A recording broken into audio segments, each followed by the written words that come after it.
வர சார் சூர்யா முடிச்சிட்டு வர எப்படி சார் டேபிள்ஸ் எப்படி டர்ன் ஆகுதுன்னு பாருங்களேன். அதாவது நம்ம நீதிமன்றம் ஒரு நீதிமன்ற தீர்ப்புகள் அப்பீல் போனது, அதுக்கப்புறமா கண்டெம்ப்ட்ல வந்தது, இது விஷயத்தை எல்லாம் வச்சு பேசுறோம். ஆனா தீர்ப்பு பத்தியும் பேச மாட்டாங்களா, அதை பத்தி எதுவுமே பேச மாட்டாங்களா. உத்தரப்பிரதேசத்துல என்ன நடந்தது, குஜராத்ல என்ன நடந்தது, கான்டெக்ஸ்ட் இல்லங்க. ஏன்னா இதுல பேசுறதுக்கு ஒண்ணும் இல்ல. முழுக்க நீதிமன்ற அவமதிப்பு இவங்க பண்ணிட்டு இருக்காங்க. அதை டிஃபெண்ட் பண்றதுக்கு ஒண்ணும் இல்ல. அப்படி இருந்தா சூர்யா உச்சநீதிமன்றத்துல நாளைக்கு அது கேள்வி வரும். இன்னைக்கு கொடுத்திருக்கக்கூடிய தீர்ப்பு அப்ப நாளைக்கு நான் சொல்றேங்க, வேற ஏதாச்சும் ஒரு மாநிலத்துல உங்களுக்கு பிடிச்ச ஒரு தீர்ப்பு வருது, அந்த அரசாங்கம் உத்தரவை நாங்க அமல்படுத்த மாட்டோம், உச்சநீதிமன்றத்துக்கு போனா இதே வாய் நீங்க பேசுவீங்களா? பேச மாட்டீங்க. ஏன்னா அரசியல்வாதிகளுக்கு அவர்களுக்கு வேண்டும்ன்றது நடந்ததுன்னா ஒரு பேச்சு, எல்லாருக்குமே சேர்த்துதான். ஆனா இந்த நீதிமன்ற தீர்ப்பு பத்தி முல்லைப்பெரியாறு அணையில இருந்து காவேரி வாட்டர் டிஸ்பியூட்ல இருந்து பல தீர்ப்புகளை பல உச்சநீதிமன்ற தீர்ப்புகள் கொடுத்திருக்கு. எந்த மாநில அரசாங்கம் எந்த மத்திய அரசாங்கம் செயல்படுத்துச்சு அது ஒய்டா போகுது. எனக்கு இல்ல ஒரு 2 நிமிஷம் எனக்கு அன்இன்டர்பிரட்டடா கொடுங்க. இப்போ சேகர் பாபு சார் திருவண்ணாமலைக்கு 30 லட்சம் பக்தர் வந்தாங்க. நூற்றுக்கணக்கான வருடங்களா லட்சக்கணக்கான பக்தர்கள் போயிட்டு இருக்காங்க. இவங்க வேலை எல்லாமே ஸ்டிக்கர் ஒட்டிக்கர் தான். பக்தர்கள் போனா எங்க பெருமை, எல்லா இடத்துலயும் அமைதியாக சிறப்பா நடத்திருக்கோம்னு சொல்றாங்க. ஏன் அது இங்க சொல்றாங்கன்னா நீங்க திமுக அரசாங்கத்துக்கு இது மேல வெறுப்பு இருக்குன்னு சொல்றப்ப அவங்க சொல்றாங்க அப்படி இல்லன்னு. திமுகனால நடக்கல, இந்துக்கள் எப்பயுமே சகிப்புத்தன்மை. சார் இப்ப அவங்க அதே ஹெச்ஆர்என்சி டிபார்ட்மென்ட் தான நடத்துதுன்னு சொல்றாரு அவரு. அவங்க அதான் சொல்றாங்க. காரணம் அவர்கள் கிடையாது, காரணம் அவங்களுக்கு ஏன் அதை சொல்றாங்கன்னா இல்ல ஏன் அதை குடமுழுக்கு நடத்துறது ஒரு சாதனையா? அவங்க செய்ய வேண்டிய கடமை வேண்டிய கடமை ஒரு நிமிஷம் எப்படி இருக்குன்னா எப்படின்னா சூர்யா ஒரே 12 ஆண்டுகளுக்கு ஒரு முறை தான் குறைந்தபட்ச குடமுழுக்கு நடக்கும். அப்ப ஒவ்வொரு வருஷமும் நடத்த முடியாது. 3000 சொச்ச திருக்கோவில்களுக்கு குடமுழுக்குனா 12 ஆண்டுக்கு பிறகு நடத்துறாங்க. அப்ப இடையில போன ஆட்சியாளருக்கு முன்னாடி எவ்ரி 5 இயர்ஸ் நீங்க கணக்கு பண்ணி சொல்லுங்களேன். அவங்கள விட நீங்க ஒண்ணும் பெருசா பண்ணலன்னு சொல்லுங்க. கடமை இப்போ சென்னையில ஒரு கொலை கூட நடக்கவில்லை அப்படின்னா அதுக்கு நான் வந்து ஒரு முதல்வரோ இல்ல உள்துறை அமைச்சரோ தம்பட்டம் அடித்தா அது எவ்வளவு மலிவானதோ அதே போன்று ஹெச்ஆர்என்சி டிபார்ட்மெண்ட்ல இல்ல கோவில்களுக்கு பக்தர்கள் கொடுக்கிற பணம் இல்ல எந்த கோவிலையும் அரசாங்கம் ஒரு நிமிஷம் இருங்க சார் எந்த கோவிலையும் அரசாங்கம் பணம் போட்டு எந்த நிகழ்ச்சியும் நடத்தல. அங்க பக்தர்கள் கொடுக்கிற பணத்தை வச்சு நீங்க நடத்துறீங்க. அதுதான் உங்க வேலை. ஒரு நிமிஷம் தமிழன் பிரசன்னா சொன்னார் இல்லையா, முதல்வர் என்பவர் என் வீட்டு அடியால், நான் சொன்னா என்ன வேணாலும் செய்யணும்னு சொன்னார் இல்லையா, அதே மாதிரி ஹெச்ஆர்என்சி டிபார்ட்மெண்ட்ன்றது இந்துக்கள் கொடுக்கக்கூடிய பணத்துல அங்க நடைபெற வேண்டிய விஷயங்களை செய்ய வேண்டியது அது உங்களுடைய வேலை. அது செஞ்சது என்னமோ பெரிய சாதனை, திமுக தான் கொண்டாடணும் அப்படின்னா நாங்களா ஏத்துக்க முடியாது சார். அதுல நீங்க என்னென்ன ஊழல் பண்றீங்க, எவ்வளவு வழக்குகள்ல குட்டு வாங்கிட்டு இருக்கீங்க, எவ்வளவு வழக்குகள் நிலுவையில் இருக்கு, எல்லாமே தெரியும். உங்களுடைய சாதனை அறநிலைத்துறை அவருக்கு நேரம் கொஞ்சமா கொடுங்க. சூர்யா நீங்க நிறைய சொல்லிருக்கீங்க, நான் அவற்றை கேட்டு வரேன். சாதனை என்ன ஒரு நிமிஷம் சாதனை அதெல்லாம் பேசு. நீங்க இப்ப எங்க போயிட்டீங்க, அவங்கள ஒண்ணு சொன்னீங்க, திருப்பணத்தை விட்டுட்டு நீங்க இந்து சமய அறநிலையத்துறை எல்லாத்துக்கும் போயாச்சு.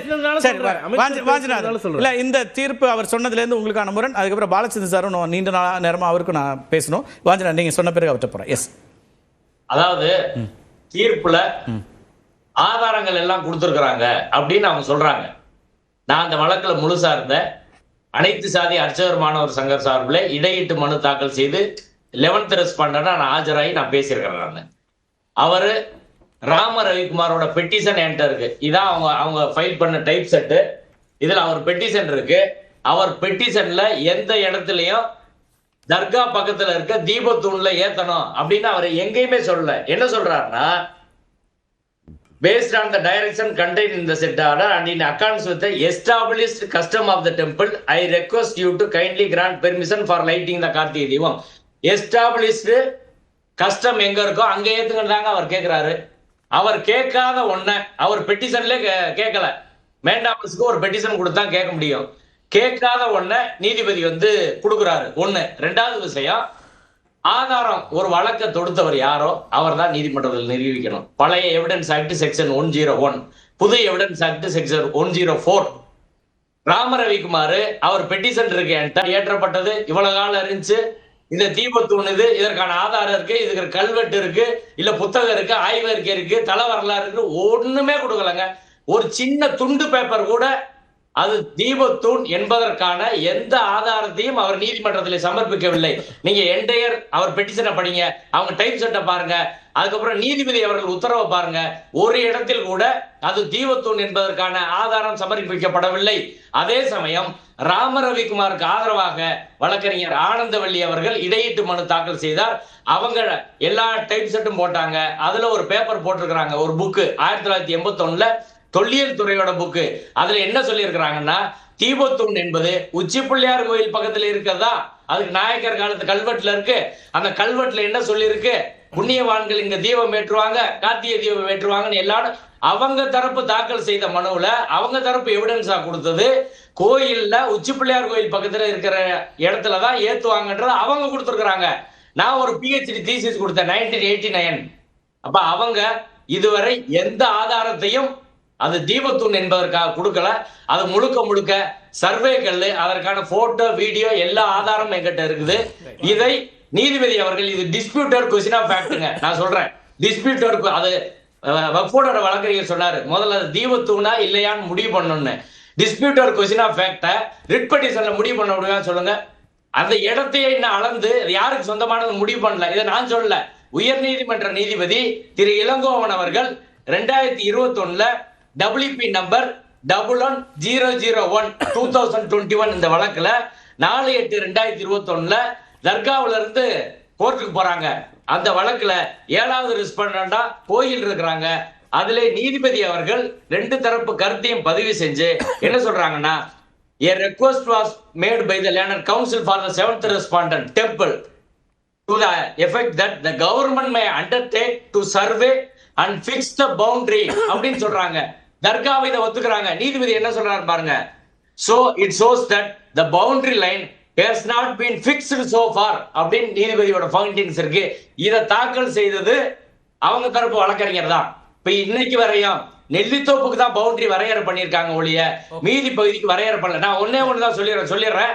1923 தீர்ப்பு, 26 தீர்ப்பு, 31 பிரிவு கவுன்சில் தீர்ப்பு, 58, 62, 68, 78, 96, 2011, 14, இப்ப 23 ஆடுகோழி வெட்டக்கூடாது, 24 ஆடுகோழி வெட்டக்கூடாது, சிக்கந்தர் மலைன்னு கூப்பிடக்கூடாது, 15க்கு மேலான தீர்ப்பு இருக்கு. எந்த தீர்ப்புலாவது அது தீபத்தூண் என்ற வார்த்தையை அந்த வாதத்தை இவங்க வச்சிருப்பாங்களா?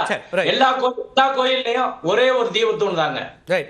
ராமசாமி அவர் இந்த தீர்ப்பு எங்க வருதான்னு கேட்கல. பாலச்சந்திர போய் நிறைவு சுற்று வருவாங்க. சட்ட ரீதியா மட்டும் கேட்கிறேன். அளவு கல் சொல்லும்போது கேட்கிறேன், மலை உச்சியில கொண்டு போய் இவ்வளவு பெரிய அளவுகள் யாராச்சும் முதல்ல வைப்பாங்களா? அதுல வந்து நெய் ஊற்றுவதற்கான 3 லிட்டர் வரைக்கும் ஊற்றுவதற்கான ப்ரொவிஷன் நீங்க போய் பாத்தீங்களா? நாங்க போய் பார்த்துட்டு வந்தவங்க போட்டோவோட ஆதாரத்தோட நாங்க ஊர்ல அளவுகள் இவ்வளவு பெருசு இருக்கு பாத்திருக்கீங்க. மலை உச்சியில போய் அளவுகள் ஏதாச்சும் இதுதான் இவங்களுடைய அவரு சட்டத்துல அவர் இருக்கிற 15 ஜட்ஜ்மெண்ட்ட சொல்றாரு. அதானே என்ன பிரச்சனைனா, அண்ணன் வந்து இதனா ரெஸ் ஜுடிகட்டாக்கும் அதுக்கப்புறமா பெர் இன்க்யூரியனுக்கும் எக்ஸ்பிளனேஷன் டீட்டெயிலாக கொடுத்தாங்க.